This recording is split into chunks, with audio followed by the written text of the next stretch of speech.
নিযুক্তিৰ ইণ্টাৰভিউ চলি আছে। প্ৰাথমিক শিক্ষা বিভাগত ৪,০০০তকৈও বেছি শিক্ষকৰ নিযুক্তি।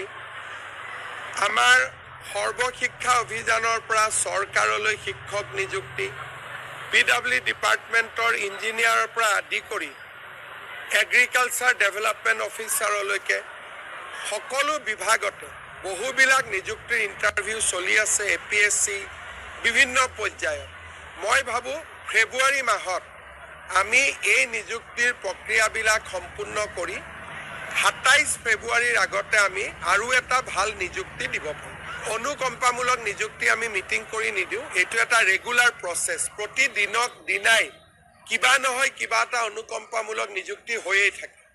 নমস্কাৰ, আপোনালোকে মুখ্যমন্ত্ৰী মহোদয়ৰ বক্তব্য শুনিলে। ফেব্ৰুৱাৰী ২৭ তাৰিখৰ আগতে LPUPৰ শিক্ষক নিযুক্তিৰ লগতে অন্যান্য বিভিন্ন বিভাগৰ যেনে APSCকে ধৰি ADOকে ধৰি বিভিন্ন যি নিযুক্তিসমূহৰ ইণ্টাৰভিউ চলি আছে, ভেৰিফিকেশ্যন চলি আছে, সেইসমূহ সম্পন্ন হ'ব বুলি ক'লে।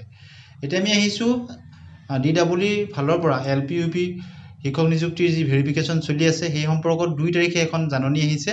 বিশেষকৈ এবচেণ্টি কেণ্ডিডেটসকলৰ কাৰণে এটা শেষ সুযোগ প্ৰদান কৰিছে। ফাৰ্ষ্ট ফেজ আৰু ছেকেণ্ড ফেজত যি জেনেৰেল ভেৰিফিকেশ্যন চলিছে ২৮ তাৰিখৰ পৰা ৩১ তাৰিখলৈ ফাৰ্ষ্ট ফেজ আৰু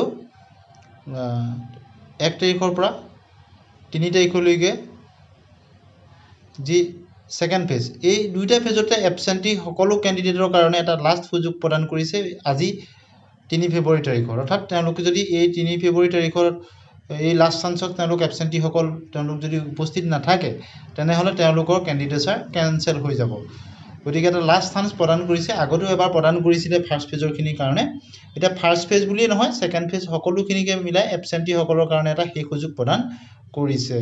আৰু ইয়াৰ আগৰ যিখন নটিফিকেশ্যন আপোনালোকে ইতিমধ্যেই গম পায় যে তৃতীয় পক্ষৰ ভেৰিফিকেশ্যন তালিকাও প্ৰকাশ পাব বুলি কৈছে অতি সোনকালে। গতিকে কেতিয়ালৈ প্ৰকাশ পাব? যিহেতু আজি ৩ তাৰিখৰ ৫ বজালৈকে ভেৰিফিকেশ্যন চলিব, এবচেণ্টি কেণ্ডিডেটসকলকো এটা সুযোগ দিছে।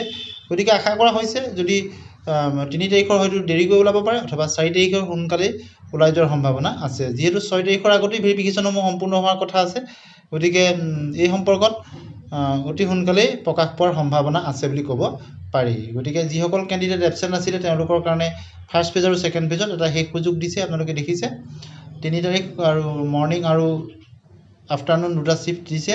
মৰ্ণিং শ্বিফ্টটো ১০ বজাৰ পৰা ১ বজালৈ আৰু আফটাৰনুন শ্বিফ্টটো ২ বজাৰ পৰা ৫ বজালৈকে। আৰু ভেন্যুটো আপোনালোকে দেখিছে য'ত ৰহিকা Assam agriculture university international guest হাউচত তাতে দিছে আৰু গ্ৰাউণ্ড ফ্ল'ৰ হলতে প্ৰদান কৰিছে। গতিকে আপোনালোকৰ কাৰণে গুৰুত্বপূৰ্ণ এই আপডেটকেইটা জনালোঁ। বিশেষকৈ মুখ্যমন্ত্ৰী মহোদয়ে এটা নিৰ্দিষ্ট তাৰিখ আজি ক'লে যে ২৭ তাৰিখৰ আগতেই এই নিযুক্তিসমূহ সম্পন্ন হ'বগৈ।